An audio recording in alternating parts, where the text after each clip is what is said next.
Assalamualaikum warahmatullahi wabarakatuh.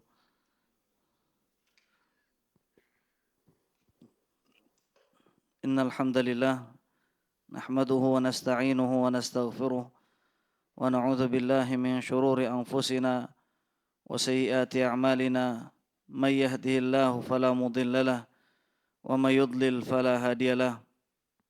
Asyhadu an la ilaha illallah wahdahu la syarika lah wa asyhadu anna Muhammadan abduhu wa rasuluh man la nabiyya ba'dah. Ya ayyuhalladzina amanu ittaqullaha haqqa tuqatih wa la tamutunna illa wa antum muslimun. Ya ayyuhan nasu ittaqu rabbakumul ladzi khalaqakum min nafsin wahidah wa khalaqa minha zawjaha wa batha minhuma rijalan katsiran wa nisaa'a wattaqullaha alladzi tasaaluna bihi wal arham innallaha kana 'alaikum raqiba. Ya ayyuhalladzina amanu ittaqullaha wa qulu qawlan sadida yuslih lakum a'malakum wa yaghfir lakum dhunubakum wa may yuti'illah wa rasulahu faqad faza fawzan 'azima. Amma ba'd, fa inna asdaqal hadithi kitabullah wa khairal hadi hadi Muhammad sallallahu alaihi wasallam wa syarrul umuri muhdatsatuha wa kullu muhdatsatin bid'ah wa kullu bid'atin dhalalah. Ma'asyiral hadirin, jamaah masjid yang dimuliakan oleh Allah, insyaallah taala kita kembali melanjutkan pembahasan dari buku karya Syekh Abdurrahman ibn Nasir As-Sa'di rahimahullahu taala rahmatan wasi'ah wa askanahu fasihah jannati, dan kita terakhir membahas tentang hadis istiqamah, yaitu hadis yang kelima, hadis Sufyan ibn Abdullah Ats-Tsaqafi. Nabi SAW bersabda, "Qul amantu billah tsumma istaqim," yang artinya katakanlah, ucapkanlah, amantu billah, aku beriman kepada Allah, kemudian istiqamahlah. Dan di pertemuan terakhir kita telah membahas tentang inti dari istiqamah, yaitu istiqamah di atas tauhid serta jauh dari berbuat kesyirikan, sebagaimana firman Allah tabaraka wa taala yang tertera di halaman 18, innal ladzina qalu rabbunallah tsumma istaqamu.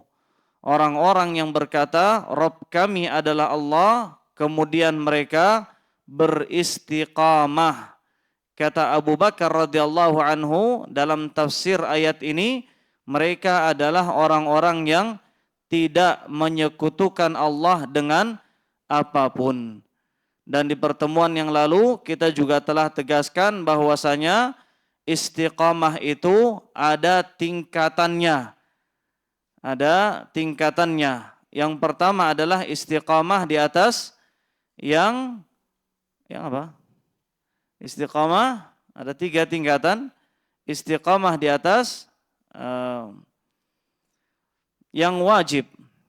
Istiqamah di atas yang wajib. Lawannya adalah melakukan yang haram. Istiqamah di atas yang wajib dan meninggalkan yang haram. Atau setidaknya ada 2 tingkatan. Yang pertama istiqamah di atas yang wajib. Kemudian yang kedua istiqamah di atas yang sunnah. 2 atau 3? 3. Yang pertama istiqamah tadi versinya Abu Bakar, yaitu istiqamah di atas tauhid dan menjauhi kesyirikan. Lalu kemudian istiqamah yang kedua, istiqamah di atas yang wajib dan berjuang meninggalkan yang haram. Kemudian istiqamah yang ketiga adalah istiqamah di atas yang sunnah, yang mustahab. Salat sunnah rawatibnya. Kemudian salat witir, sedekah setiap harinya meskipun jumlah yang sedikit. Itu jika dilakukan terus-menerus, kita katakan kemarin bahwasanya kunci dari seluruh istiqamah itu adalah yang kemana? Yang ketiga, yaitu istiqamah di atas sunnah Nabi Sallallahu Alaihi Wasallam. Siapa yang mampu berjuang di atas istiqamah, menjalankan sunnah-sunnah Rasulullah Sallallahu Alaihi Wasallam, maka dia menjadi wali Allah. Dan ketika dia menjadi wali Allah, kata Allah Tabaraka wa Ta'ala, kuntu sam'ahu alladhi yasma'u bihi. Aku menjadi pendengarannya, aku menjadi penglihatannya, aku menjadi jemarinya yang digunakan untuk menggenggam, aku menjadi lisannya yang dia gunakan untuk mengucapkan.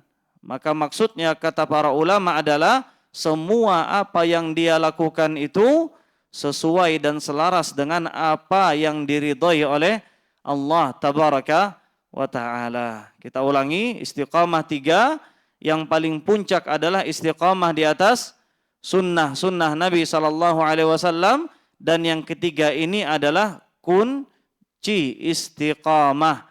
Siapa yang mampu menjalankan istiqamah yang ketiga, tentu setelah tahapan istiqamah yang pertama dan yang kedua, maka insya Allah dia akan masuk ke dalam golongan orang-orang yang dijadikan Allah sebagai wali-wali Allah. Kemudian para hadirin yang Allah muliakan, di antara keistimewaan istiqamah adalah ketenangan hati tatkala ajal menjemput mereka. Ini sudah kita jelaskan kemarin dari surat Fussilat ayat 30. Kemudian kata beliau, dalam ayat ini dijelaskan bahwa buah dari keimanan dan keistiqamahan adalah selamat dari segala kejelekan serta diraihnya surga dan segala sesuatu yang disukai.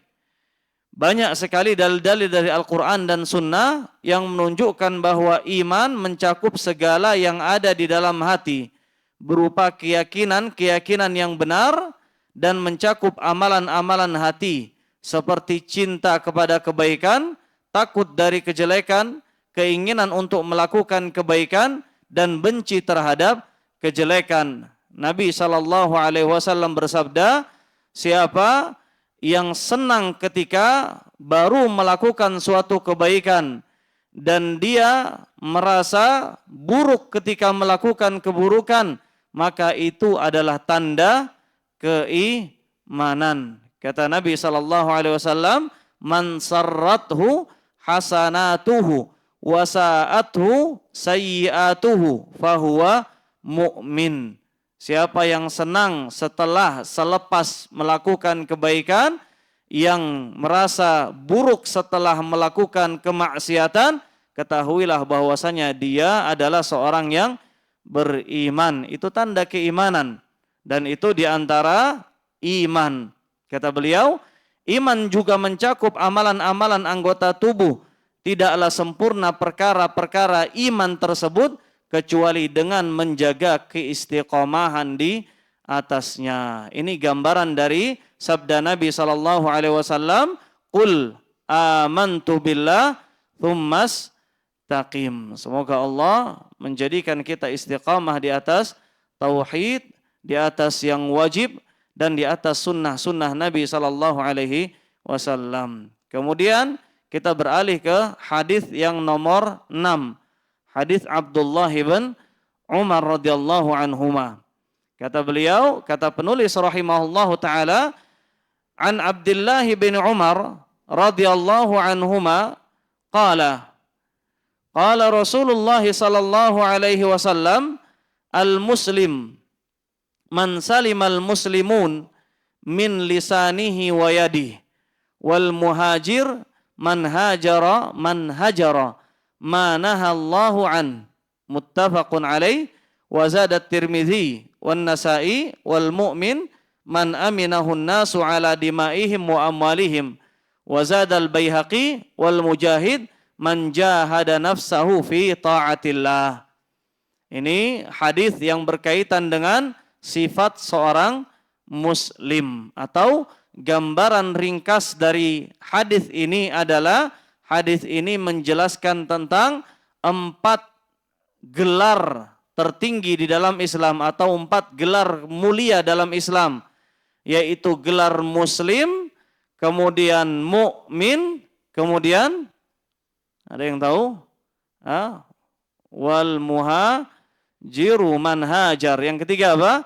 Muhajir. Yang keempat mujahid. Ini dalam hadis ini diterangkan tentang setiap masing-masing gelar kemuliaan tersebut. Bagaimana seorang muslim yang sejati, bagaimana mukmin yang sempurna, bagaimana seorang muhajir, dan siapakah mereka orang yang mujahid. Dari Abdullah bin Umar radhiyallahu anhuma, kata penulis, beliau radhiyallahu anhuma berkata, Rasulullah sallallahu alaihi wasallam bersabda, muslim yang sempurna adalah kaum muslimin selamat dari gangguan lisan dan tangannya.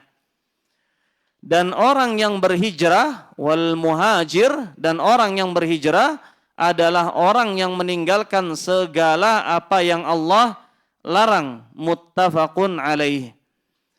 Dan Al-Imam Tirmidzi serta Al-Imam Nasai meriwayatkan wal mu'minu, dan seorang mukmin yang sempurna adalah man aminahun nas ala dimaihim wa amwalihim, adalah yang seluruh manusia merasa aman terhadap jiwanya dan hartanya. Kemudian beliau melanjutkan, beliau mengutip riwayatnya Al-Baihaqi. Dalam riwayat Al-Baihaqi ada tambahan wal mujahid, dan seorang yang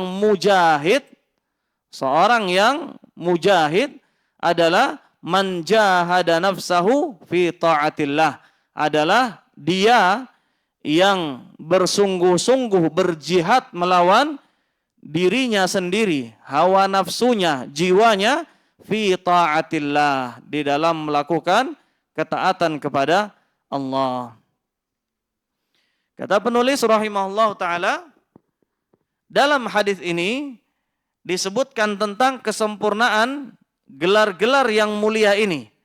Allah dan Rasulullah sallallahu alaihi wasallam menyiapkan balasan bagi para penyandang gelar, apa di situ?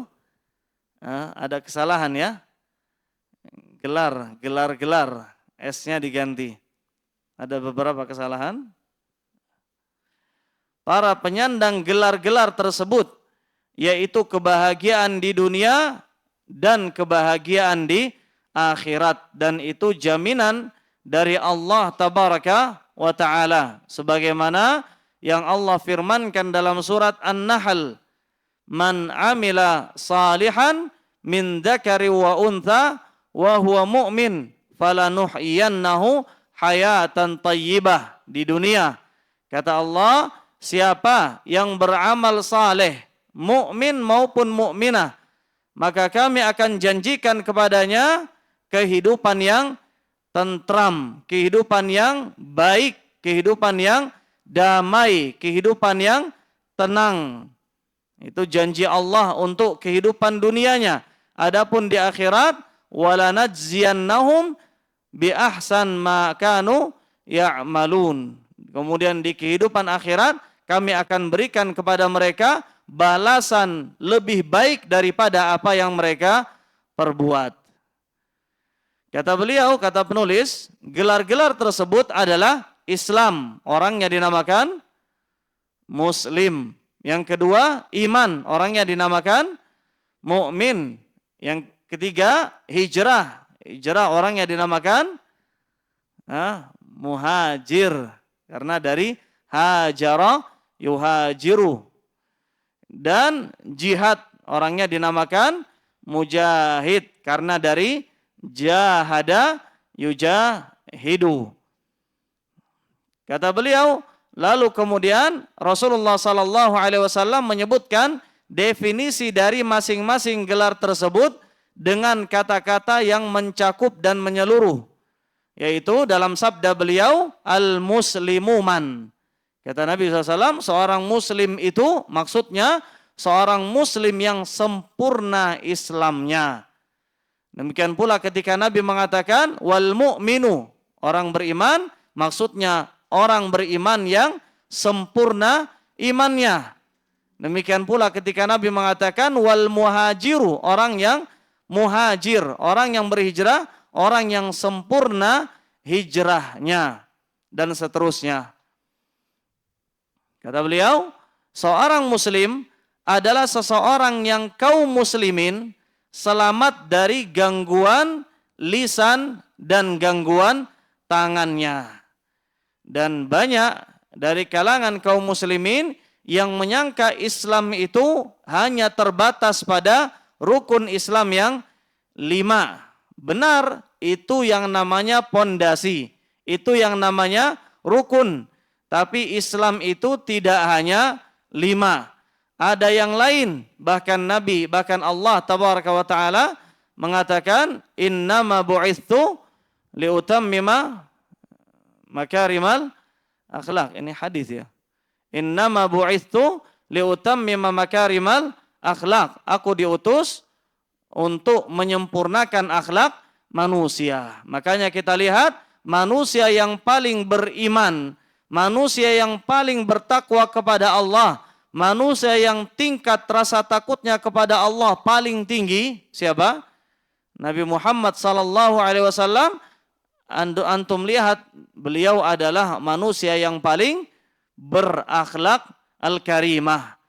Disaksikan oleh Anas bin Malik, pembantunya Nabi sallallahu alaihi wasallam, yang mana beliau berkata, khadimtu, aku berkhidmah menjadi pembantu Nabi sallallahu alaihi wasallam selama 10 tahun lamanya.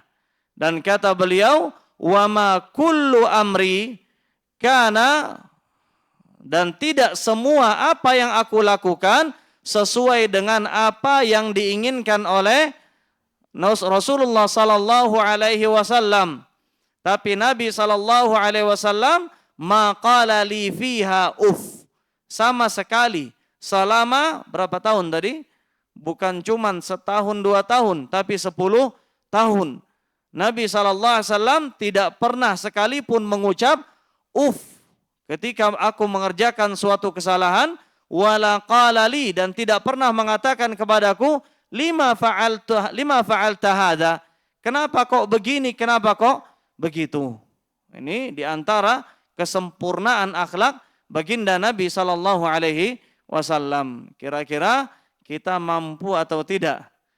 Jawabannya mungkin bisa, insya Allah, meskipun tidak sesempurna itu, tapi minimal mendekati akhlak Nabi sallallahu alaihi wasallam. Dan yakinlah bahwasanya akhlak yang baik tanda Islam yang baik, akhlak yang baik tanda iman yang baik. Kata beliau, hal itu karena Islam yang hakiki adalah berserah diri kepada Allah dengan menyempurnakan penghambaan kepadanya serta menunaikan hak-hak Allah dan hak-hak kaum muslimin. Tidaklah sempurna keislaman seseorang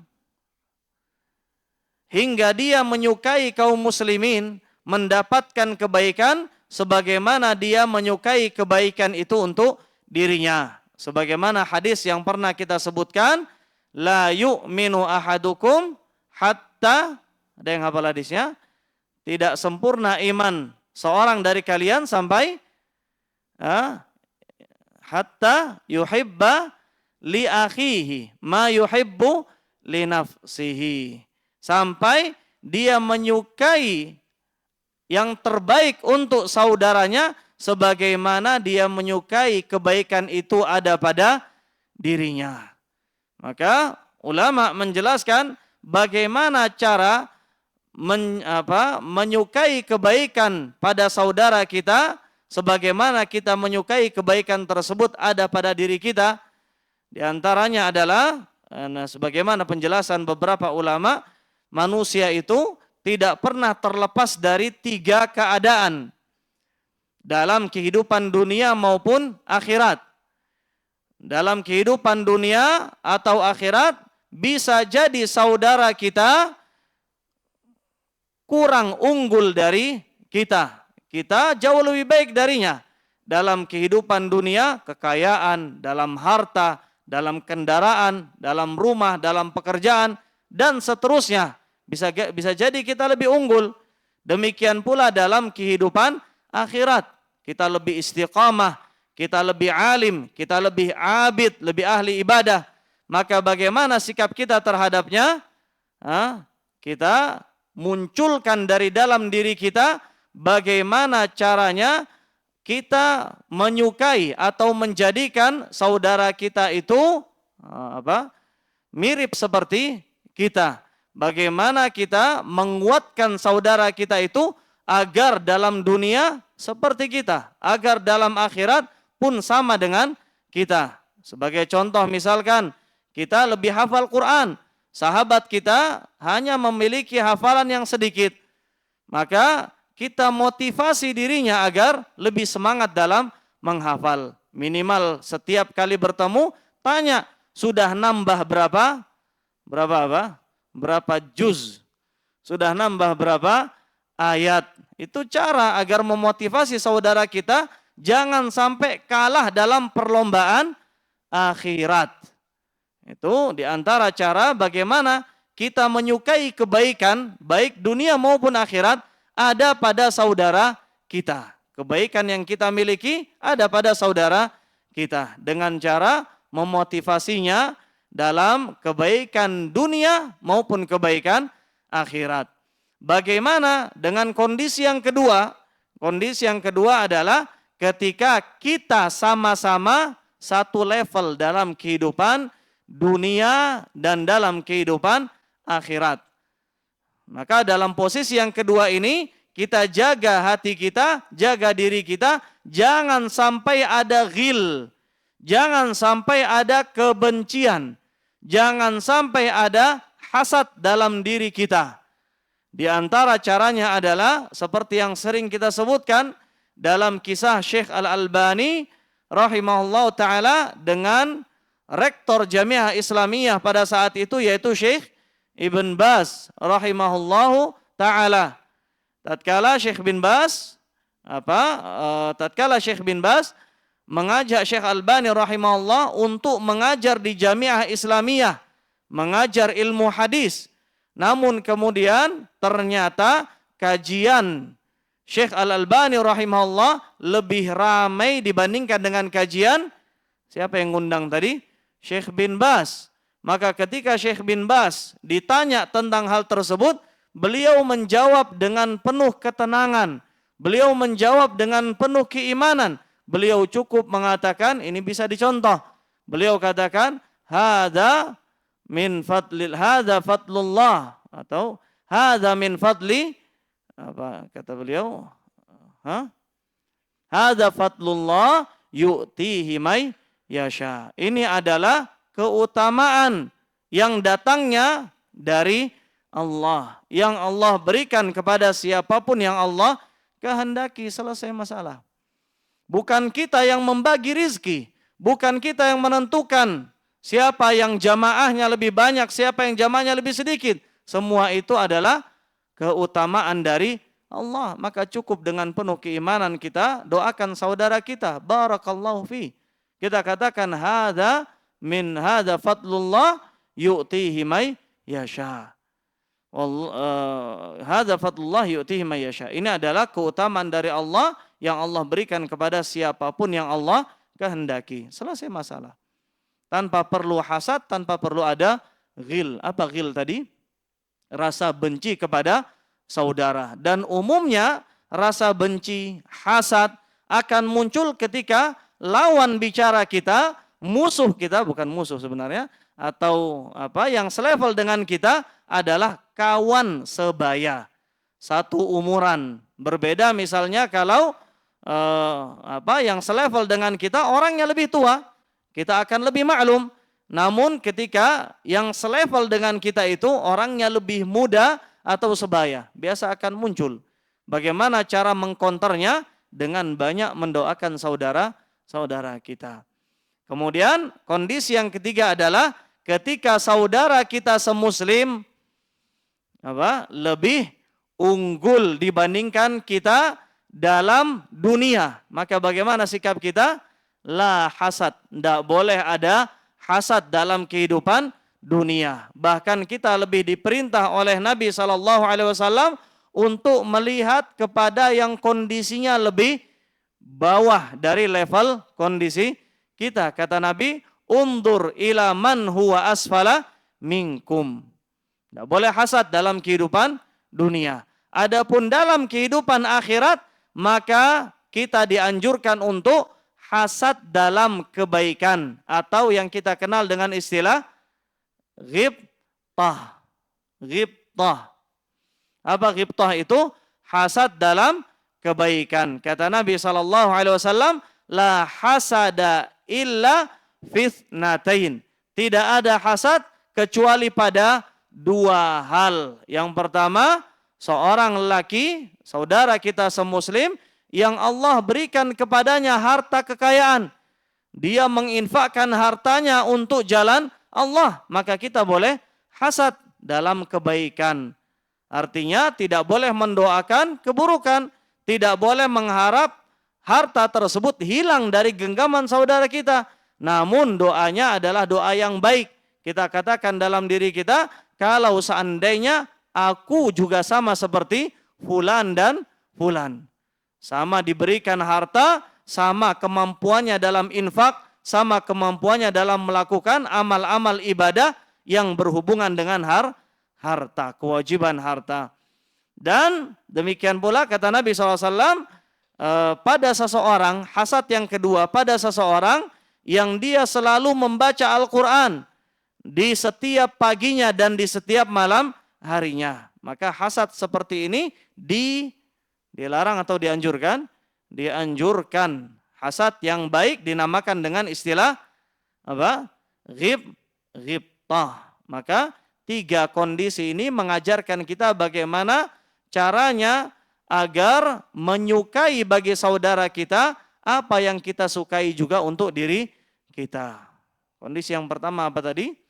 Ketika saudara kita lebih rendah strata ekonominya, kondisi kehidupan dunianya atau akhiratnya, maka kita ajak, kita motivasi agar dia pun sama dengan kita. Kondisi yang kedua adalah ketika saudara kita satu level, bagaimana cara kita agar menyukai yang terbaik untuk saudara kita, agar dengan cara tidak hasad, tidak membenci kebaikan yang ada pada dirinya. Kemudian posisi yang ketiga, ketika saudara kita lebih unggul, maka caranya adalah dengan berdoa kepada Allah agar kita pun mampu dan diberi kemampuan untuk melakukan hal yang semisal ketika itu berhubungan dengan akhirat. Adapun ketika berhubungan dengan dunia, boleh hasad enggak? Jawabannya lah hasad, tidak boleh ada hasad.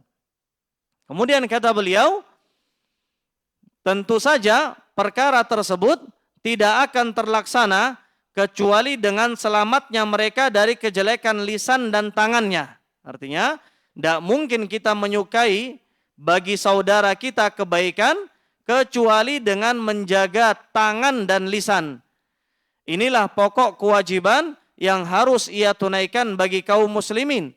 Sehingga barang siapa yang kaum muslimin tidak selamat dari gangguan lisan dan tangannya, bagaimana mungkin dia bisa menegakkan kewajibannya bagi saudaranya sesama muslim? Maka keselamatan kaum muslimin dari kejelekan perkataan, dari kejelekan perbuatannya merupakan tanda kesempurnaan Islam orang tersebut. Dan ini ciri khas dia sebagai seorang muslim. Ketika muslim yang lain selamat dari lisannya, selamat pula dari tangannya. Di sini mungkin ada pertanyaan, bagaimana dengan ucapan-ucapan yang kita sampaikan? Ucapan-ucapan tegas yang kita sampaikan dalam mencela kebid'ahan, dalam mencela kesyirikan, serta para pelaku syirik dan para pelaku kebid'ahan, ahli bid'ah dan orang-orang musyrik. Apakah ini termasuk di antara menyakiti saudara semuslim atau tidak? Karena banyak orang muslim yang menolak, banyak orang muslim yang tidak terima ketika kita singgung masalah bid'ah, ketika kita singgung tentang masalah kesyirikan. Kemudian mereka katakan ini memecah belah kaum muslimin. Kita katakan benar, memecah antara yang hak dengan yang batil. Sebagaimana dahulu Nabi SAW memecah yang hak dan yang batil dengan dakwah tauhid beliau sallallahu alaihi wasallam. Ini bukan cacian, ini bukan celaan, ini bukan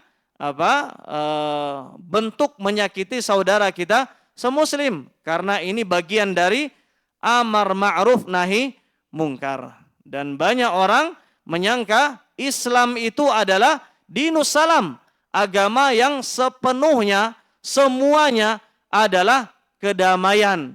Sehingga mereka katakan Nabi tidak pernah mencaci, Nabi tidak pernah menyakiti dengan kata-kata ini dan itu. Padahal kalau seandainya mereka mau membuka buku-buku hadis, maka keluar dari lisan Nabi SAW beberapa teguran yang keras, bahkan kepada beberapa sahabat beliau sallallahu alaihi wasallam. Di antaranya perkataan beliau kepada sahabat beliau, dan ini dalam rangka kebaikan. Kepada Mu'adz bin Jabal, Nabi katakan, afattanun anta ya Mu'adz, wahai Mu'adz, apakah engkau suka menebar fitnah wahai Mu'adz? Ini kata-kata keras dari Nabi sallallahu alaihi wasallam, dan itu diucapkan oleh beliau. Adapun orang-orang awam, mereka tidak tahu menahu. Makanya bagi mereka tidak boleh mencela bid'ah, tidak boleh mencela kesyirikan. Padahal kata para ulama, diantaranya Abu Ali Ad-Daqqaq, as-sakitu anil haqqi syaitanun akhras. Orang yang diam saja, tidak mau beramar ma'ruf nahi mungkar, maka orang semacam ini adalah setan yang bisu. Orang yang berbicara dengan kebatilan, maka dia adalah setan yang berbicara. Orang yang berkata buruk, dia setan. Setan tapi dalam wujud manusia yang natik, yang berbicara. Adapun orang yang diam saja, tidak ada amar ma'ruf, tidak ada nahi mungkar, maka yang semacam ini adalah setan akhras. Apa arti setan akhras? Setan tapi bisu. Setan dari kalangan manusia. Ini orang yang enggan amar ma'ruf nahi mungkar. Makanya Syekh Abdul Malik Ramadhani hafizahullah wa ra'ah menulis dalam kitab beliau Madarikun Nazar, dalam kitab beliau Sittud Durar, di antara 6 pokok dalam beragama adalah membantah ahlil bid'ah, membantah para pelaku kemusyrikan, kesyirikan. Itu di antara bagian dari ibadah. Ini bukan memecah belah kaum muslimin, tapi ini bagian dari ibadah. Konteksnya adalah amar ma'ruf nahi mungkar. Maka jangan salah paham, jangan salah sangka. Kemudian kata beliau, lalu Rasulullah sallallahu alaihi wasallam menjelaskan bahwasanya mukmin yang sempurna adalah yang orang lain, yakni orang lain di sini siapa? Kita lihat di hadisnya, man aminahun nas. An-nas, siapa nas? Baik muslim maupun yang kafir. Semua orang, muslimnya, kafirnya, merasa aman terhadap jiwa dan hartanya dari gangguannya. Jadi mukmin itu tidak boleh mengganggu, tidak boleh meneror jiwa orang lain, harta orang lain. Misalkan dia punya tetangga orang kafir, apakah boleh diganggu? Apakah boleh dijahili? Jawabannya tidak boleh. Bahkan ketika dia berani menumpahkan darahnya, maka kata Nabi SAW, lam yarah raihatal jannah. Orang seperti ini yang membunuh kafir mu'ahad, tidak mencium bau surga.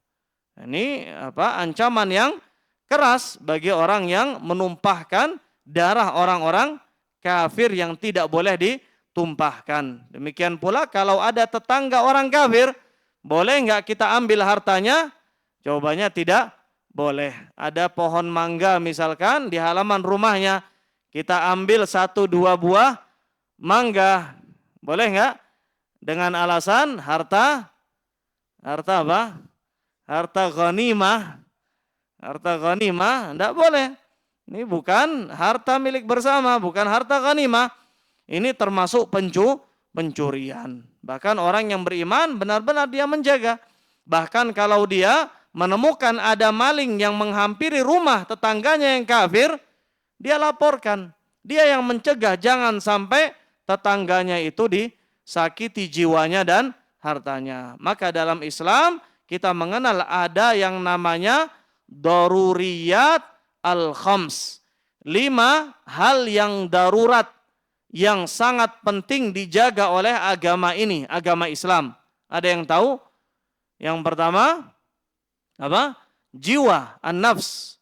Makanya Islam menetapkan hukum qisas, hukum had, bunuh dibalas bunuh bagi orang yang membunuh dan menumpahkan darah saudaranya.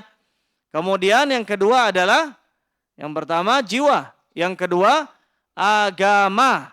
Makanya tidak boleh ada yang namanya bid'ah, tidak boleh ada yang namanya syirik. Tujuannya apa? Demi menjaga kemurnian agama Islam. Ini hal penting yang dijaga yang kedua. Yang pertama tadi apa? Jiwa. Yang kedua agama. Makanya ketika ada orang yang bermain-main dengan agama, seperti keadaan sebagian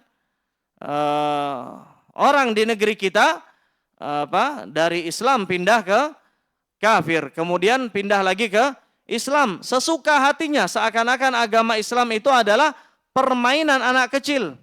Maka untuk melindungi hal semacam ini, ada dalam Islam, ada namanya hukum bunuh bagi yang murtad. Kata Nabi, man baddala dinahu faqtuluh. Apa tujuannya? Untuk menjaga agama. Kemudian yang ketiga, menjaga harta. Tidak boleh harta orang lain dirampas. Tidak boleh harta orang lain dicuri. Yang mencuri maka dipotong tangannya. Kemudian yang keempat, apa yang keempat? Nasal atau nasab, keturunan. Makanya tidak boleh berzina, dan orang yang berzina dihukum cambuk atau dihukum apa? Rajam. Ini hukuman yang keras. Kemudian yang terakhir, menjaga akal. Makanya diharamkan khamar dan ditetapkan hukum had bagi yang meminum khamar.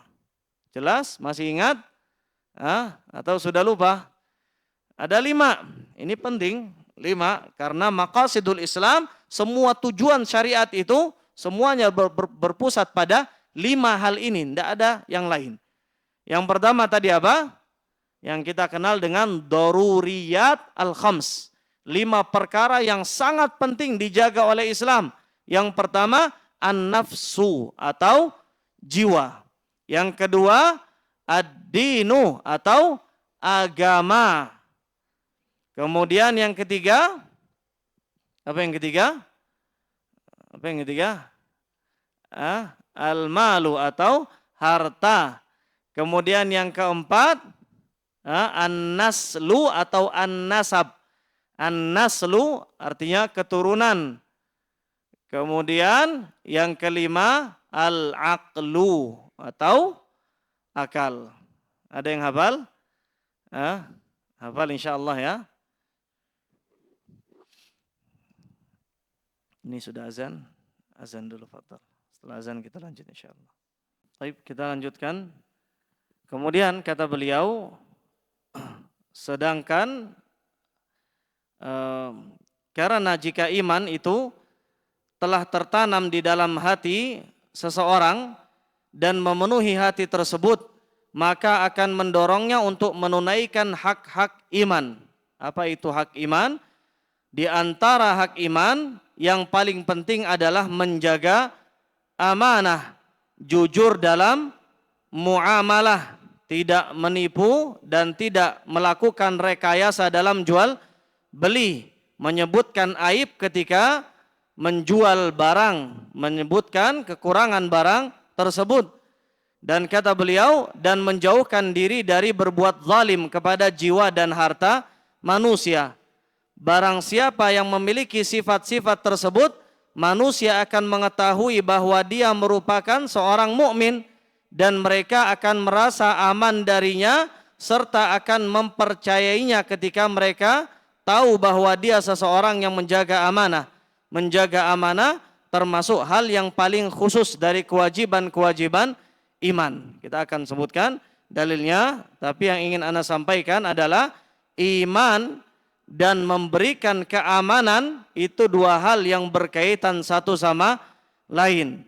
Iman serta memberikan keamanan itu hal yang berkaitan satu sama lain.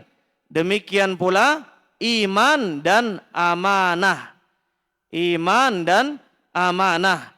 Makanya di sini kata penulis, menjaga amanah termasuk hal yang paling khusus yang menjadi kewajiban iman dalam diri seseorang, yang menjadi ciri khas keimanan dalam dirinya. Sebagaimana sabda Nabi SAW, la imana liman la amanata lah. Tidak ada keimanan, maksudnya tidak sempurna imannya. Dia mukmin, tapi imannya kurang. Tidak ada keimanan bagi seorang yang tidak menunaikan amanah. Dalam riwayat yang lain, la dina liman la amanatalah. Artinya tidak beragama atau kurang agamanya siapa yang tidak bisa menjaga amanah. Dan perlu kita jelaskan di sini bahwasanya amanah itu bukan hanya berkaitan dengan barang titipan.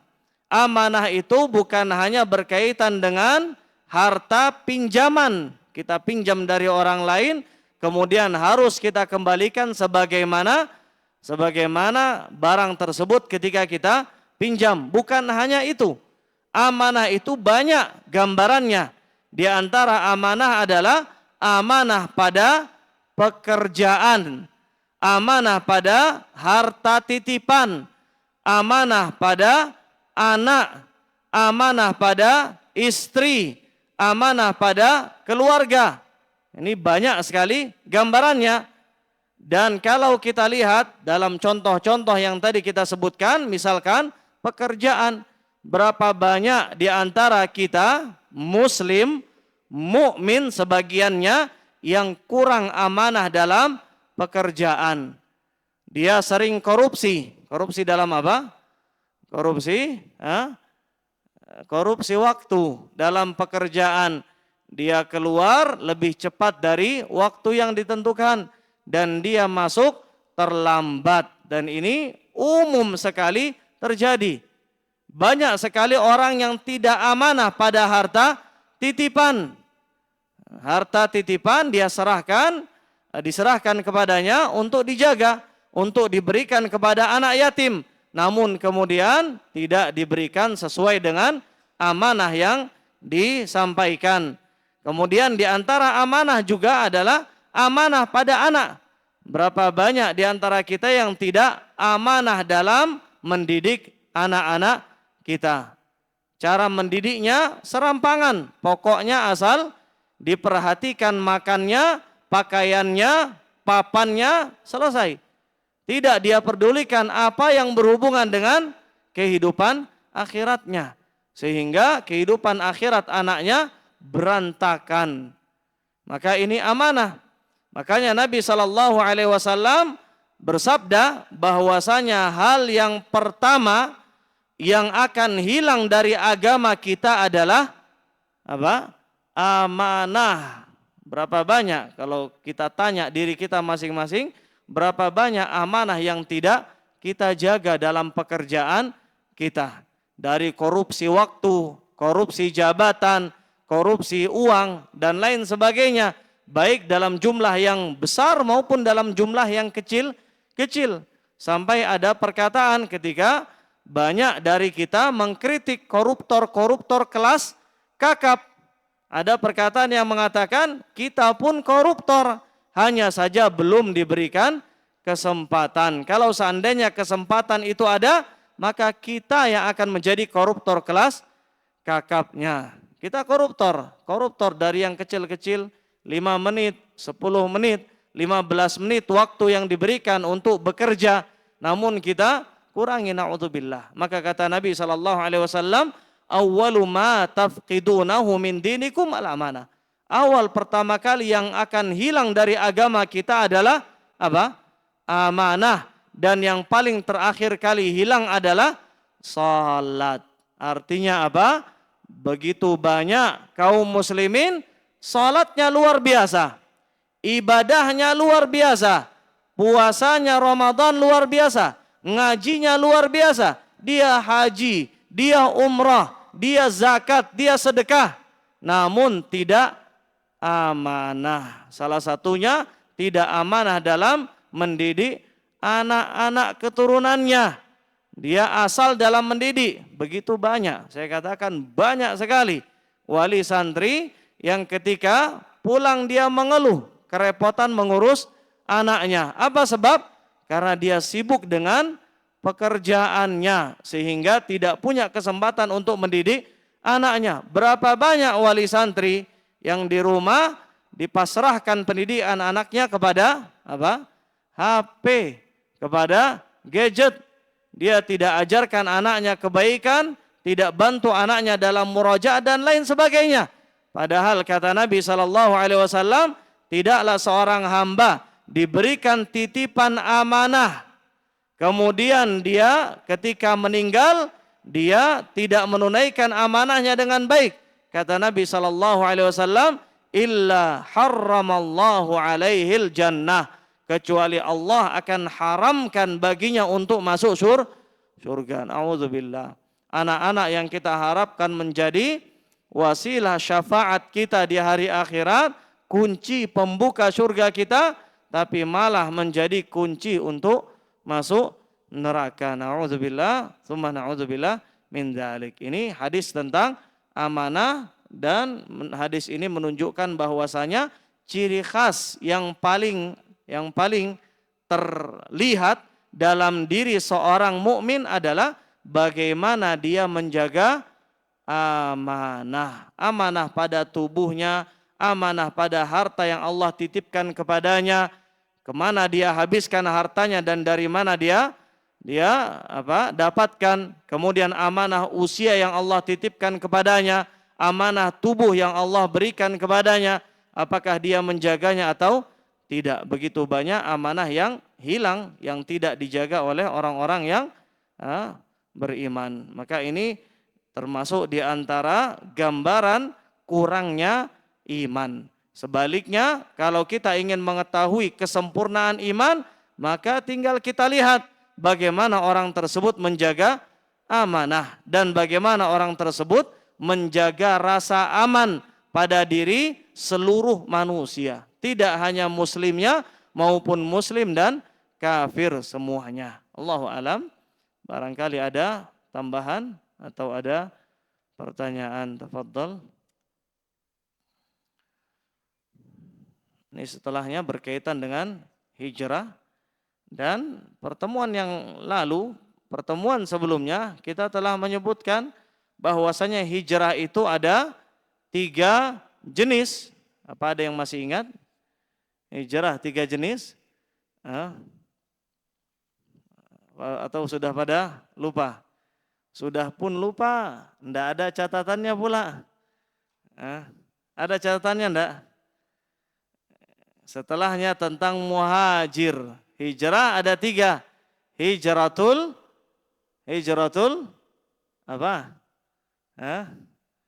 Hijratul makan. Hijrah tidak makan. Ayo, masa lupa sama sekali? Hijrah yang pertama apa? Hijratul makan. Hijrah tempat, meninggalkan tempat yang dipenuhi rasa takut. Tidak ada rasa aman dalam beribadah. Penuh dengan kesyirikan, penuh dengan orang-orang pelaku syirik. pelaku bid'ah, maka kita dituntut untuk hijrah. Ini jenis pertama. Kemudian jenis yang kedua, hijratu hijratul amal. Apa hijratul amal? Ini hadis yang keberapa? Hadis yang keberapa? Hadis yang pertama. Kata Nabi SAW, apa? Kata Nabi, ayo hadis Umar. Hadis Umar bin Khattab. Hah? Nyontek dulu. Ya, innamal amalu binniyat. Kemudian di akhir hadis, apa kata Nabi SAW? Hah? Gimana? Ayo. Hah? Faman kanat hijratuhu ilallahi wa rasulih, sampai akhir, baru di situ dibahas. Baru di situ kita berikan catatan dalam keterangan hadisnya. Hijrah ada 3. Hijratu al-makan, hijrah tidak. Hijrah apa? Meninggalkan makan, tempat. Kemudian yang kedua, hijratul amal, barakallahu fikum. Meninggalkan amalan-amalan yang buruk menuju amalan-amalan taat. Kemudian hijrah yang ketiga, hijratul amil. Meninggalkan kawan-kawan, apa istilahnya, toksik ya. Kawan-kawan yang jelek, circle yang jelek. Para pelaku maksiat, para pelaku bid'ah, para pelaku syirik. Tinggalkan demi hijrah ilallah, hijrah ila Rasulullah sallallahu alaihi wasallam. Ini tentang hijrah. Ini diantara keutamaan apa? Menulis ya, mencatat, ilmunya tidak akan hilang insyaallah taala. Kata para ulama apa? Qayyid suyudaka bil hibalil wathiqah. Ikat buruanmu dengan tali yang kuat, yaitu dengan cara mencatat. Masa sudah capek-capek mendapatkan buruan, sudah capek-capek hadir kajian, hadir majelis ilmu, sudah dapat ilmunya, lalu kemudian ilmunya dibiarkan begitu saja menghilang tanpa dicatat. Maka penting dicatat ya. Ini diantara cara kita menjadi mujahid. Nanti mujahid ya. Mujahid dalam hadis ini disebut mujahidu man jahada nafsahu fi ta'atillah. Mujahid nanti kita akan sebutkan di pertemuan berikutnya insyaallah, dan insyaallah kita akan kembali singgung tentang berjihad dalam menuntut ilmu dengan cara apa? Hadir kajian dan mencatat serta memurajaah ilmu tersebut. Allahu alam, ini yang bisa kita sampaikan. Wassallallahu wasallam ala nabiyyina Muhammad wa ala alihi wa sahbihi ajma'in wa akhiru da'wana alhamdulillahi rabbil alamin. Subhanakallahumma bihamdik, asyhadu an la ilaha illa anta, astaghfiruka wa atubu ilaik. Assalamualaikum warahmatullahi wabarakatuh.